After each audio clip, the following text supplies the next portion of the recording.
I built a $500 million empire while my family thought I was a failure. Then they saw the truth. You're still doing that internet thing? My brother David smirked across the Thanksgiving table, carving into his turkey with an air of superiority that only a Wall Street banker could muster. What is it again? Selling stuff on Amazon? I took a deep breath, reminding myself that engaging wasn't worth it. 5 years of these jabs had taught me patience, if nothing else. It's an e-commerce platform, I said quietly, reaching for the mashed potatoes. We help small businesses. Oh, honey, my mother interrupted, her voice dripping with false sympathy. Don't you think it's time to look for a real job? Your cousin Jessica's firm is hiring. My name is Olivia Walker, and for the past 5 years, I've been building what would become one of the most successful e-commerce platforms in the country, not that my family would know it. To them, I was just their wayward daughter who'd thrown away a promising career in finance to play on the internet. Mom, I started, but my father cut me off with a wave of his hand. Enough, Olivia. This little hobby of yours has gone on long enough. You're 30 years old. It's time to grow up and join the real world. The real world, as if spending 18 hours a day building a company from scratch wasn't real enough, as if the thousands of businesses using my platform weren't real, as if the millions in revenue we were generating wasn't real money. But they didn't know about any of that. I'd stopped sharing details of my business with them years ago, when it became clear they weren't interested in understanding what I was building. To them, success only counted if it came with a corner office and a prestigious company name. Speaking of the real world, David chimed in, did you hear about my latest deal? Closed it yesterday. Biggest merger in the firm's history. My mother beamed, reaching across the table to squeeze his hand. That's wonderful, darling. Will this mean another promotion? I pushed my food around my plate, letting their conversation wash over me. It was always like this. David's achievements celebrated, mine dismissed. He was following the path they understood. Prestigious college, Wall Street job, steady climb up the corporate ladder. I dared to do something different, and in their eyes, that made me a failure. Later that evening, as I helped my mother clean up in the kitchen, she tried again. Olivia, sweetheart, I'm just worried about you. All this time alone, staring at computer screens, it's not healthy. I scrubbed a pan with more force than necessary. I'm not alone, Mom. I have a team now. 20 people, actually. She paused, dish towel suspended midair. You have employees? Yes, I said, keeping my voice level. We moved into a real office space last month. For a moment, I saw a flicker of interest in her eyes, but it quickly disappeared. Well, that must be expensive. Are you sure you're not getting in over your head? And there it was, the constant doubt, the assumption that I couldn't possibly know what I was doing.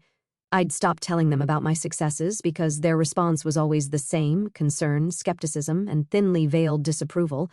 I'm managing fine, I said shortly, putting the last dish in the drying rack. I should get going. Early meeting tomorrow. Meeting? My father scoffed from the doorway. With your computer? I grabbed my coat and purse, fighting back the urge to tell him exactly who my meeting was with, one of the largest venture capital firms in Silicon Valley. But what was the point? They'd made up their minds about my hobby long ago. The drive home gave me time to decompress, to shake off the weight of their disapproval. My phone buzzed with a text from my best friend and COO. Maya, how was the family inquisition? I smiled, despite myself. Same as always. David's a genius. I'm wasting my life. You know, the usual. If they only knew, she replied. Can't wait to see their faces when the news breaks. Ah, yes, the news. The thing I've been sitting on for weeks now, wanting to tell my family but knowing they wouldn't understand its significance. The Forbes article was scheduled to come out in less than a month, featuring our company in their annual 30 Under 30 list. But it wasn't just that. They were doing a full profile on our meteoric rise in the e-commerce space. I pulled into my driveway, my modern townhouse a stark contrast to the modest suburban home I just left, another sign of success I kept quiet about. My family still thought I lived in my starter apartment, barely making ends meet. Inside, I kicked off my heels and settled onto my couch, opening my laptop to check the day's numbers. Even on Thanksgiving, our platform never slept.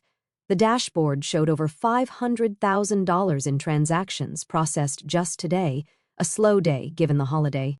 5 years ago, this had all been a dream. I was working 60-hour weeks at a prestigious financial firm, doing exactly what my parents wanted and feeling completely unfulfilled. The idea for my platform came from watching small business owners struggle with online sales. They needed something simpler, more intuitive, more integrated than what was available. I started building at nights and weekends, learning to code through online courses, piecing together the foundation of what would become Walker Commerce. When I quit my job to pursue it full-time, my family thought I was having a mental breakdown. "She's throwing away everything she's worked for," I overheard my mother telling her friends. "And for what? Some website?" Those early days were brutal.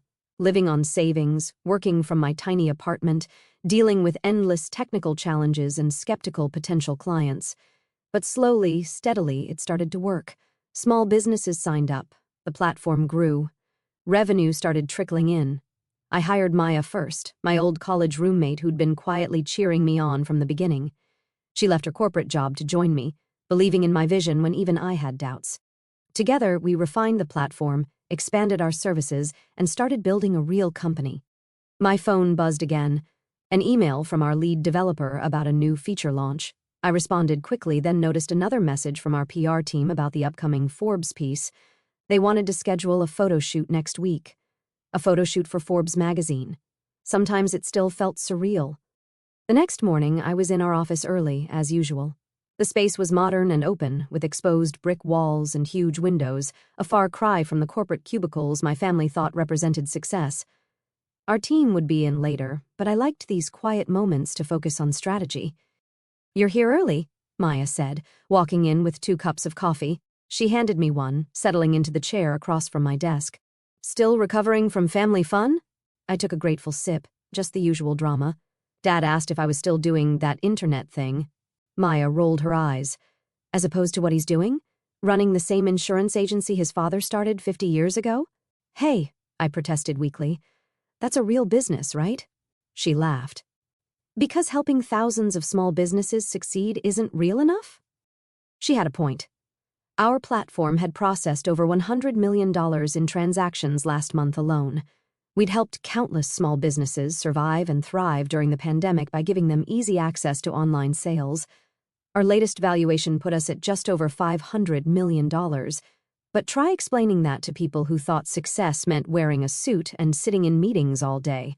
"The Forbes piece comes out in 3 weeks, Maya reminded me. "Have you decided how you're going to tell them?" I sighed, leaning back in my chair. I was thinking of just letting them find out when it publishes. Is that petty? After 5 years of them dismissing everything you've built? No, it's not petty.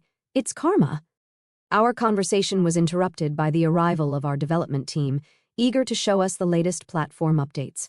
Soon the office was buzzing with activity, designers collaborating on user interface improvements, customer service reps helping clients optimize their stores, marketing team members planning our next campaign.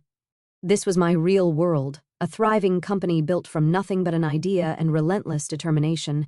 Every person here believed in what we were doing, understood the vision I had from the beginning.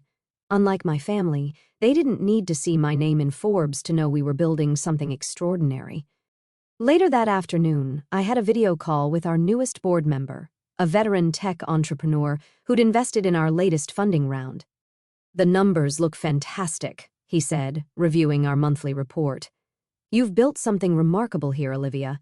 Not many founders can scale this fast while maintaining such strong fundamentals."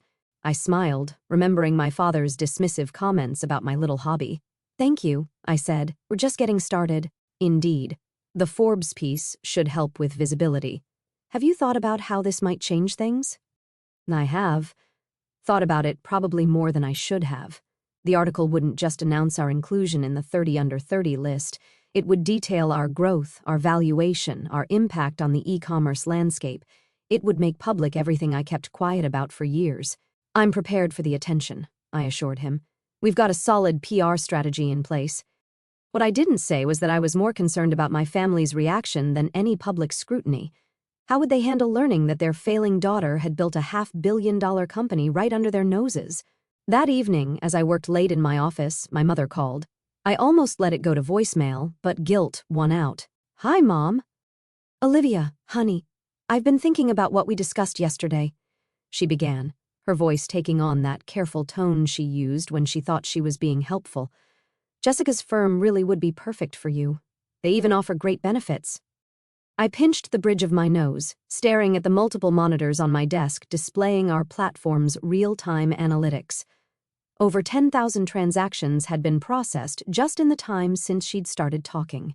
Mom, I appreciate the thought, but I'm not looking for a job. My business is doing well. But is it stable? Do you have health insurance? A retirement plan? These are important things, Olivia. I thought about our comprehensive benefits package, the equity all our employees received, the 401k matching we'd implemented last year. But explaining any of that would just lead to more questions I wasn't ready to answer. I'm fine, Mom. Really. She sighed, that heavy, disappointed sound I'd grown so used to. I just don't understand why you won't consider other options. Your brother… I have to go, I interrupted. I have a call with our West Coast team. After hanging up, I sat in silence for a moment, looking around my office.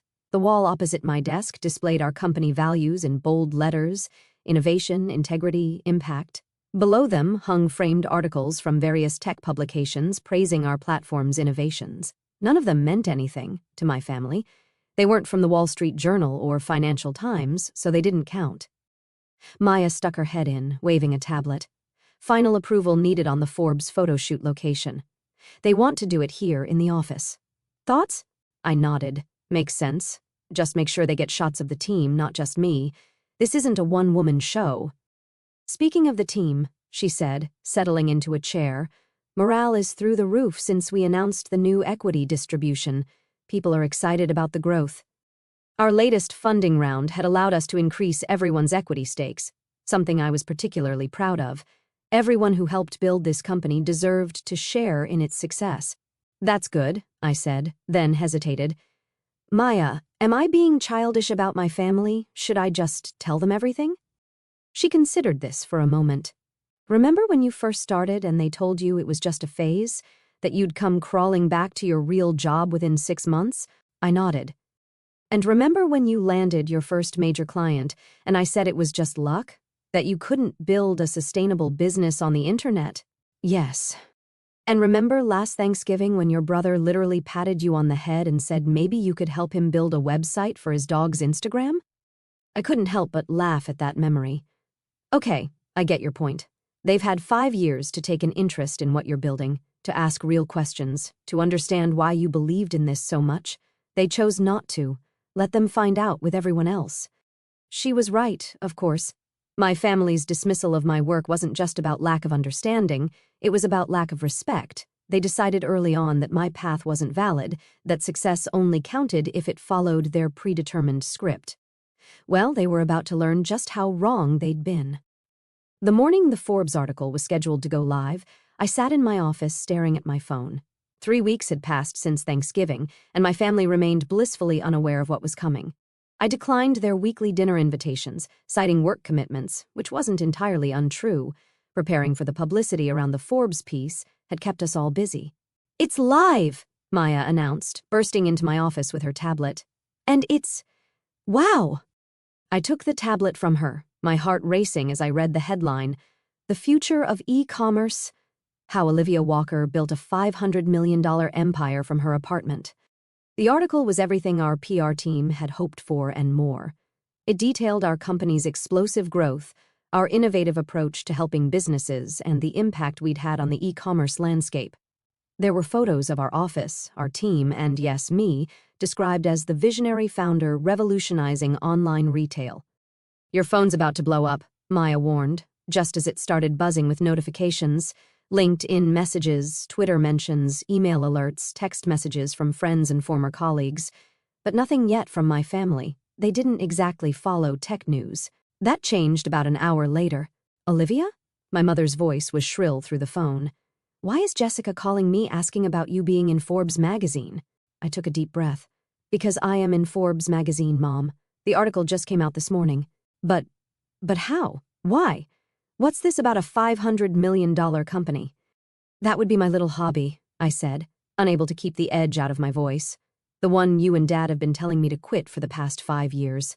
Silence on the other end. Then, we're coming over to your office right now. Mom, I have meetings. Cancel them, she interrupted. Your father and I, We need to see this for ourselves. I looked at my calendar. Back-to-back calls with investors and partners interested in the Forbes coverage. I can't just cancel everything. I'm running a company, remember? Please, Olivia. Her voice softened. We need to understand. I sighed, signaling to Maya through the glass wall of my office. She nodded, already understanding what I needed. Fine. Come at 2. I'll have my assistant send you the address. Assistant? My mother squeaked, but I'd already hung up. Maya stuck her head in. Family drama incoming? They're coming here at 2. Can you start rescheduling my afternoon? She finished. Want me to warn the team? I nodded. Our employees knew bits and pieces about my family situation. It was hard to hide when we all worked so closely together. Just let them know we'll have visitors. The next few hours were a blur of calls and emails, responding to the wave of interest generated by the Forbes piece. Our PR team was fielding media requests, our sales team was swamped with inquiries, and our servers were handling record traffic from people checking out the platform. At exactly 2 p.m., the elevator doors opened, and my parents stepped into our office. Their expressions as they took in the space, the modern decor, the busy workforce, the wall of press mentions, were almost comical. Miss Walker, our receptionist, called out, "Your parents are here." Heads turned throughout the office. I could feel my team watching, curious about the family they'd heard so much about. I stepped out of my office to greet them. Mom, Dad, welcome to Walker Commerce. My mother was clutching her purse like a lifeline, her eyes darting around the space. My father stood rigid, his face unreadable. "This is all yours?" he asked. "Yes," I said simply. "Would you like a tour?" I led them through the office, explaining each department's function, introducing key team members. Maya joined us partway through, adding context about our growth and achievements. "So when you said you had employees..." My mother trailed off, watching our development team collaborate on a new feature. "We have 78 full-time employees now," I supplied, plus contractors and part-time staff. 78? My father's voice cracked slightly. We ended up in my office where I gestured for them to sit. The Forbes article was still open on one of my monitors, and my father's eyes locked onto it. $500 million, he said quietly. "Your company is worth $500 million? As of our last valuation round, yes. I sat behind my desk, feeling strangely calm. That was 2 months ago. Given the Forbes coverage, it's probably higher now. My mother was shaking her head slowly. "But how? When? Why didn't you tell us?" "When would you have listened?" I asked. "When I started the company, you told me I was throwing my life away. When I landed my first major clients, you told me it was just luck. When I hired my first employees, you worried I was getting in over my head. We were concerned," my father defended. The internet, it's not stable. We wanted you to have a real career." "This is a real career, Dad. Look around you. This is as real as it gets." Just then, Maya knocked and entered with a tablet. "Sorry to interrupt, but you need to see this. CNBC wants to do a live interview tomorrow morning." I glanced at the email she was showing me. "Book it and get PR to prep a briefing." My parents watched this exchange with wide eyes, seemingly struggling to reconcile this version of me, the CEO, the decision-maker, with their image of their failing daughter. "All this time," my mother said softly, "when we thought you were struggling, you were building this?" "Yes, Mom. All those family dinners where you pushed job listings at me, I was already employing dozens of people. All those times you worried about my stability, I was raising millions in venture capital. All those moments you compared me to David, I was building something bigger than his entire firm." My father flinched at that. "Olivia, You didn't believe in me," I finished. "You didn't even try to understand what I was doing.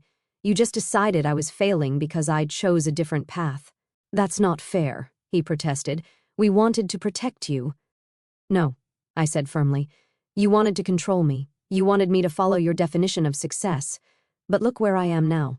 I did this my way, without your support, without your approval, without your help." My mother was crying silently now, dabbing at her eyes with a tissue. My father looked lost, his usual confidence shattered.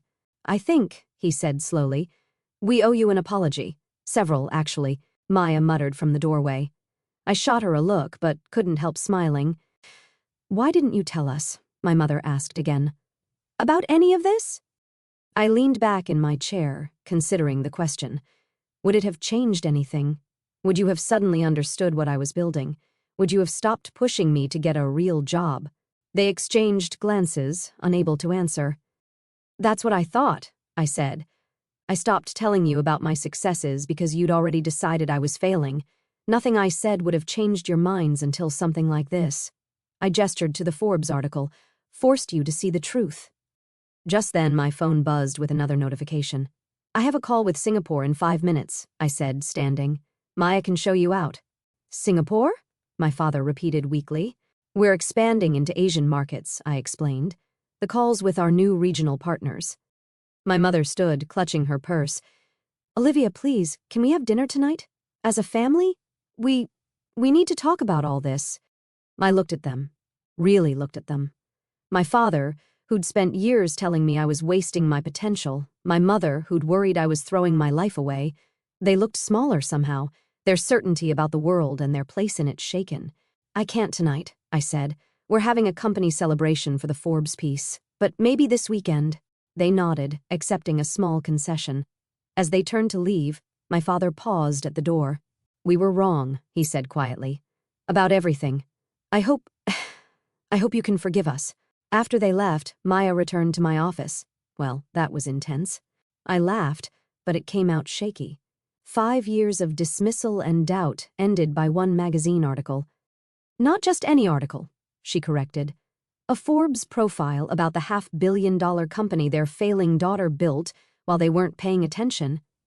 That evening at the company celebration, I looked around at my real family. The team that had believed in me, worked with me, helped build this dream into reality. We'd done this together, proving that success doesn't always look like what others expect it to. My phone buzzed with a text from David, just saw the Forbes piece. Holy shit, sis, why didn't you say anything? I smiled, typing back. You mean about my little internet hobby? The next few weeks were a whirlwind of media appearances, speaking engagements, and endless congratulatory messages. My parents attended every interview they could find, sitting in the audience with expressions somewhere between pride and embarrassment. At the first family dinner after the Forbes reveal, the dynamic was completely different. Gone were the job suggestions and worried looks. Instead, they asked real questions about the business, actually listening to my answers. I still can't believe it, my mother said, passing the salad. All this time we thought, when you thought I was failing, I finished. Maybe that's the lesson here, I continued. Success doesn't always look the way you expect it to. David, who'd flown in specially for the dinner, shook his head. I feel like such an idiot. All those times I made fun of your website. You were an idiot, I agreed cheerfully. But at least you admit it now. My father cleared his throat. Olivia, I've been thinking, the agency. Maybe it's time we looked at modernizing our systems. If you think your platform could help. I smiled, remembering all the times he dismissed online business as a fad. I'll have my team reach out to you next week. We have a great solution for insurance agencies. The irony wasn't lost on any of us. The daughter they thought was failing was now in a position to help modernize the family business. Later that night, as I drove home, I thought about how success is often quietest just before it becomes undeniable. For years, I'd worked in relative obscurity, building something my family couldn't understand or appreciate. But I believed in my vision, even when no one else did. My phone buzzed with a message from Maya, CNBC, tomorrow morning. Ready to shock more people who underestimated you? I smiled, thinking about all the other dreamers out there facing their own doubting families, their own uphill battles. Maybe my story would help them hold on to their vision, even when everyone else called it a hobby. Because sometimes the biggest success stories start with someone saying, "You'll never make it," and one person deciding to prove them wrong.